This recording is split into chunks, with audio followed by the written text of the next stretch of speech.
My name is Tonya Khoury, and this is this week's Acumen Media Report. It's entitled Prime Crime, Court TV and a Cold Drink. It was a week for court TV and cold drinks. Prime crime. If I'm going to hazard a guess, I'm going to say you didn't watch either the Thabo Bester or Senzo Meyiwe trial in full. You probably were doing silly stuff like working or trying to work, but being hindered by stage 6. Maybe you were standing in a winding queue with a cold drink in your hand because your kid, who you're living vicariously through, insisted you buy it. Prime is only 40 Rand, Mom. Whether you watched the trials or stood in the queues or just tried to make a living, you were duped. A prime crime. I'm Tonya Khoury. Let's crack open the lid of a clever marketing sensation and my love for court TV. Did you really gulp down that marketing spin? Did you? Have I taught you nothing? Prime crime. There's only one way to start a courtroom drama, and that's like Senzo Meyiwe's trial, and that is with advocate Tefo. He has been disbarred, but those tiny nuances don't bother him. He was in court demanding to see the judge in chambers. Ah, Tefo. Cast your mind back to the joker in the courtroom. Let me make you smile at least. It is Friday after all. Do you know that Tefo represented Zuma before? No jokes. I wouldn't make these things up. It's funnier to tell the whole truth. I digress. Keep an eye out for our Scrubbing the Red Carpet feature where we will dish the dirty plates and serve up Tefo.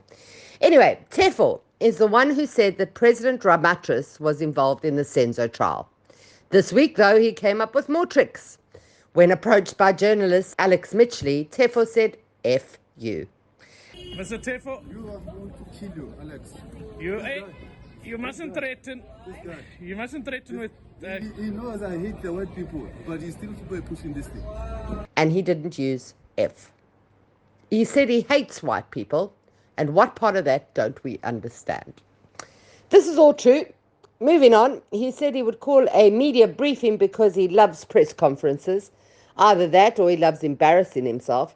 So at the last press conference, he said he'd answer questions at the press conference, even though he was literally speaking at the press conference. Now this week he promised a media briefing, which didn't transpire. This is the stuff that I go through so that you don't have to. I hope you're laughing. I swear he's going to produce decuplets next. Disbarred attorneys and drinks aside, do you know that I have friends? Virtual ones. Don't let anyone tell you that virtual friends don't count. They do. They live in YouTube chat rooms and jabber away during these courtroom dramas. The room is filled with armchair jurors and super sleuths. Some are even lawyers or legal practitioners, and some are just trolls. I wonder if the prosecution or the defense checks those chat rooms after a day in court. If they don't, they're missing a trick. We, the YouTube court, have already worked out exactly what happened, and some of these virtual jury duty friends believe they can even prove it. There were relevant questions raised by Anonymous 32 and Scorpio 007, and contradictions highlighted by Alta. We love Alta. And we hung on to every unanswered and dangling participle in that chat room. It was chaos in there. I was so confused by all this contradiction that I ended up watching the Senzo docu again because, like my friends, I was astonished at how the entire story changed so dramatically from what I remembered. And guess what? My virtual friends are right. The testimony we saw this week was riddled with differences to the original story told to us years ago. Senzo didn't die in Kelly Khumalo's arms like she said. He died in hospital. Twala seemed to have escaped quickly and with ease. He skipped by both intruders, even though they were both armed. They let Twala pass them as he ran outside. That bit was weird. He insists the intruders wanted cell phones and money, yet only Kelly's phone was taken. Later, Twala spoke about putting together an identikit for the dreadlocked gangster that is mentioned a lot and referred to as the one with the grey hat. Well, he matches the identity of the man who washed Senzo's car. He matched so well that he is, in fact, the man who washed Senzo's car. Now, both Kelly and Mandisa knew that small detail, yet they failed to mention it, and when it came to light, the charges were dropped. What on earth is going on in the story? Prime crime. Twala said that a few years after the murder of our soccer star, he was arrested and beaten and tubed by police. I didn't know what tubed meant. And believe me, you don't want to know. He doesn't really mention the reason for the torture, and none of the testimony makes any sense. Twala broke down in the dock several times and took comfort breaks to compose himself. If you lend yourself to speculation, as YouTube chat rooms generally do, consider this. Mandisa was married to Senzo and she adored him, but Senzo, rest his soul, was a bit of a ladies' man and had an affair with Kelly. So Mandisa and Kelly despised each other. So between his beloveds and his best friends, no one will fess up as to what happened in that house. There were no intruders, just like Oscar. Intruder, refuter. Maybe there was a fight, like with Oscar. Maybe a gun was drawn, like with Oscar. And maybe our hero was gunned down intentionally or by getting in between two other parties in the room where it was about to go down. Will we ever know? Unlikely. Prime crime. Then, ignoring continuity, let's head to the Thaba Bester debacle, which also makes about as much sense as a 400 Rand bottle of pop. This week, we buried Katlego Mpolo, the man that was meant to be Thaba Bester in Cell 35. Guess what? The NPA is dropping the case into the murder of Katlego. Why, you may ask? There are 3 different death certificates, each citing a different cause of death: unnatural, natural, and unspecified. So, until that is resolved, basically, his death lies in limbo. Sick, eh? A bit like the rotting meat that Dr. Nandi put in the mortuary slab in his body's place.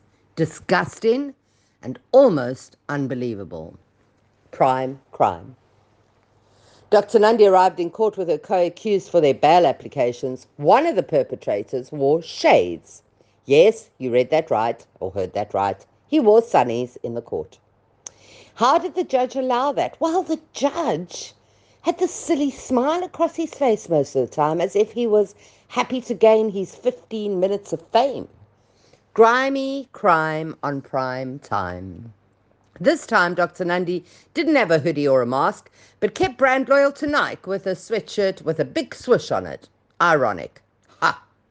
Most people in this YouTube Consider Your Verdict chat channel weren't using their sharp eyes to identify flaws in the plot, but instead commented relentlessly about how very beautiful Dr. Nandi was. The others remarked on how she wears makeup and gets her edges done, and how could she possibly get her edges done in prison? All good questions, all irrelevant. Armchair jurors. They're good, but only once the court case starts. Otherwise, they're a social media magnifying glass.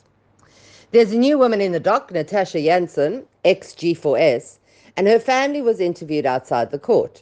They told us what a wonderful woman she is. In the same breath, they said she'd been fired from G4S for nefarious activity. What did my YouTubers have to say? She wore Adidas and her braids didn't have edges. I don't care about things like this. There was more drama around this Thaba Bester saga. Simpiwe Ngema said that Tom Motsepe, which was Thaba Bester's pseudonym, owed her cash. She said she actually went to the prison to collect the cash. Armchair jurors to the rescue. How did she visit Tom if his name was Bester? True that. Let's disrobe for now, because even I'm getting courtroom fatigue. There's a new set of Keystone cops on our streets. We're calling them warders. Over 450 million Rand is spent on training, food and transport to get these deputies on the streets. I wonder if they take Prime or if Coca-Cola will do. Too soon? Let's give them a chance. We need good people to take care of our safety. I hope this is it, and please excuse my cynicism. The University of Fort Hare story. My goodness, this is getting scarier and is underreported because we're all watching Judge Judy. The death of the VC's bodyguard and the subsequent claims of torture of employees at the university is threatening to explode into a really big story that we can't look away from. But for now, we're still a little preoccupied. Let's get lively now and talk about the marketing scam you all bought into, Prime. A masterstroke. We all knew we were being played, and we signed up. It tastes dreadful, doesn't it? I haven't had it, obviously, but is that really lime? 1.4 million people tried to get 9 Rand flights from South Air. What a way to get a database in seconds, right? Smart. Oh, you thought they did that for fun? Come on, that's prime crime. Eskom wants to install smart switches into our homes, which will turn off our geysers, etc. The short story, it's a 45 billion Rand project, so someone is in for a treat. I mean, smart switches, they don't even try anymore. You could have said solar panels or wind farm or maybe 2. I mean, smart switches, really? Go grab a prime because this is really a crime. Here's your under the rug moment. Seems we've all forgotten about the Krugersdorp rapes. Well, apparently the victims were apologized to this week. By whom and for what? History doesn't relate. A few more words and I'm out, I promise. Acumen released the auditor's report. It's an eye-opener. We discussed a big gaping hole in the auditing reputation management called guilt by association. Check it out. It's on Biz Community, and it divulges the good, the bad, and the ugly. It also gives you an opportunity to be a keyboard critic on an industry that is shrouded in mystery. Kirsten Nischauer is the Golden Globe race winner. She spent 235 days at sea in the race and even rescued a Finnish sailor on her trip. She's a multitasker master. We see you, Kirsten. Some of the South Africans are back from Sudan. Houston is still coming despite the assassination attempt with a drone. And if you buy that, then you can buy a can of pine nuts or cream soda on the way out from the vending machine because you don't deserve a prime. I'm out. I'm Tonya Khoury. Stay away from fake marketing and media farces and just scratch the surface.